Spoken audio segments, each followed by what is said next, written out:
Estamos de volta com o Pensamento Jurídico, uma produção da Magis. Hoje estamos discutindo o Prêmio Inovar e suas contribuições para a melhoria do judiciário e da prestação jurisdicional. Nossa entrevistada é uma das vencedoras do prêmio, a juíza Ângela Lourdes Rodrigues, que é titular da 12ª Vara de Família da Comarca de Belo Horizonte.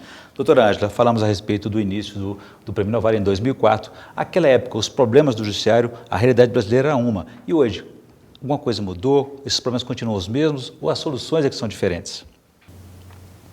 Aumentaram os problemas na proporção em que a sociedade também cresceu, não é? Tanto na área da família quanto na área criminal, houve um aumento progressivo dos problemas. As soluções também aumentaram.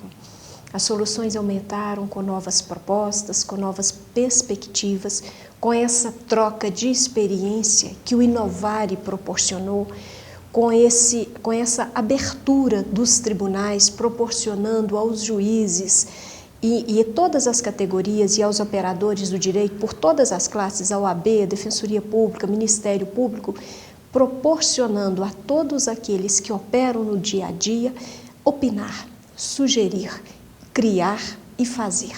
Isso aumentou consideravelmente a possibilidade de solução dos conflitos. E como é que a senhora avaliou? Quais foram as dificuldades quando a senhora apresentou, descobriu e tentou inovar nessa prática? Houve resistência dos colegas, dos superiores? Quais são essas dificuldades? Tudo que é novo causa uma certa preocupação e, de início, uma certa resistência. Sem dúvida que a prática da central de conciliação, no início, nós tivemos um pouco de dificuldade para que as pessoas pudessem compreendê-la. A partir do momento que as pessoas entenderam, ela teve uma aceitação enorme. O que foi de novo que a central trouxe foi a realização de audiências por pessoas que não eram juízes de direito. E isso eu compreendo perfeitamente a resistência inicial e a não aceitação, porque o juiz, ele estuda, se prepara, passa muitos anos se dedicando para exercer essa profissão.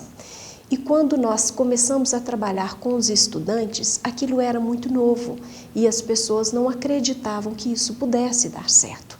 Mas juntamente com os estudantes, com os estagiários, havia uma equipe. A inovação não foi só o trabalho dos estudantes, a inovação era a equipe multidisciplinar que chegava junto para realizar este trabalho. E eu acredito que todas as práticas, ou a maioria das práticas inovadoras, tem sim essa dificuldade, mas a dificuldade ela é inicial, até que as pessoas possam compreendê-la. Uma vez compreendida, as pessoas se convencem de sua aceitação. E nem sempre a celeridade afeta, por exemplo, o direito de defesa, a ampla defesa de um dos lados, das partes, né? Se pensarmos em celeridade, agredindo, violando, desrespeitando o direito de defesa, ela não existe. Nós só podemos pensar em celeridade se respeitarmos o princípio do contraditório, da ampla defesa, da igualdade de direitos, que é isso que a justiça, é assim que a justiça se faz. Doutora, eu queria interromper um pouquinho a nossa entrevista para a senhora fazer a indicação de leitura no nosso quadro Pensamento Literário, por favor.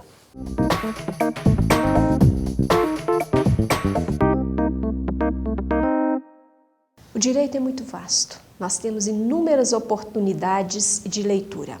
Nesses dias eu iniciei essa leitura. Eles, os juízes vistos por nós, os advogados, de Calamandrei. Os advogados são nossos parceiros diários, né? Trabalhamos diariamente com os advogados e essa leitura, esse é um clássico, eu já tive a oportunidade de ler antes e estou voltando agora, retomando a leitura. Uma leitura muito interessante e que dá uma visibilidade da carreira do juiz e da carreira do advogado, que são parceiros diários na atuação da justiça. Uma boa indicação. Vivemos até o momento uma polêmica entre as duas categorias, as duas classes jurídicas aí, em que existe uma proposta interessante aí do ministro César Peluso, presidente do Supremo Tribunal Federal, em que ele pretende reduzir os recursos, valorizando mais aquelas decisões da primeira e da segunda instância. A OAB e os advogados acham que aquilo ali pode interferir na defesa de uma das partes. Como é que a senhora avalia isso? A questão de reduzir o número de recursos, nós podemos observar o seguinte: desde que todas as alegações tenham sido apreciadas, desde que se tenha dado a ampla oportunidade do direito ao debate e a ampla oportunidade do recurso, se for questões que não inovam, que já foram realmente apreciadas por um colegiado, eu acho que sim, pode haver alguma redução em alguns recursos. Mas se cercear o direito, se impedir a análise aprofundada de todas as questões por um colegiado, restringe realmente o direito dos advogados e das partes. O que nós não entendemos, o cidadão comum às vezes não compreende também, porque exatamente onde é que se faz a justiça, se é na primeira instância, na segunda, ou se é preciso chegar à quarta instância para dizer realmente o que foi, o que é correto, o que é inadequado. Então a gente tem a preocupação de que a primeira instância e a segunda instância confirmando, estaríamos já uma realização, uma avaliação de justiça. O que o jurisdicionado quer é resolver o problema dele. E ele vê isso de uma forma mais simples, de uma forma mais objetiva, ele vê isso distanciado de todos os recursos jurídicos. Então, o que ele quer é ter a tranquilidade, porque o processo na justiça causa um desgaste, causa um sofrimento muito grande às pessoas e muitas vezes ele é oneroso também para as partes.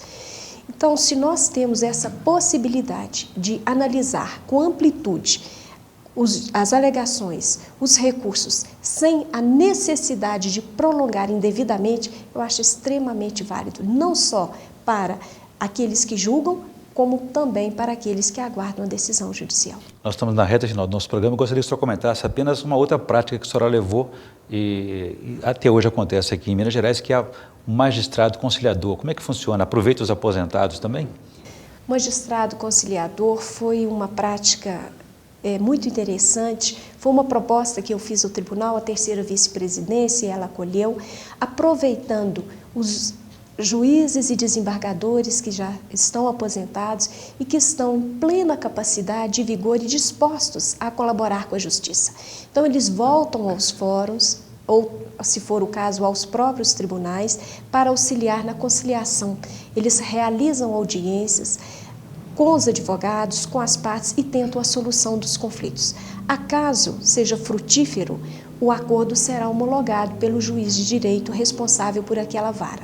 Se não conseguir realizar o acordo, o juiz volta ao juiz titular, o processo volta ao juiz titular para dar o andamento normal ao processo. Muito bem.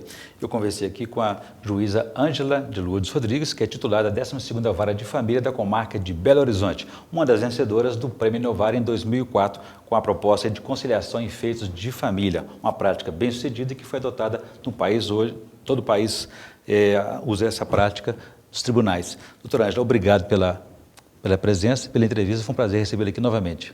Eu aqui agradeço mais uma vez poder participar do Pensamento Jurídico, estar aqui com você, com toda a equipe. Agradeço também a participação dos estudantes, que eu achei extremamente oportuna e interessante. Muito bem, nós que agradecemos e discutimos aí o Prêmio Inovar e as contribuições para a melhoria da justiça e da prestação jurisdicional. Nós ficamos por aqui. Se você quiser participar, escreva para o pensamento@amages.com.br, pensamento@amages.com.br. Obrigado e até a próxima.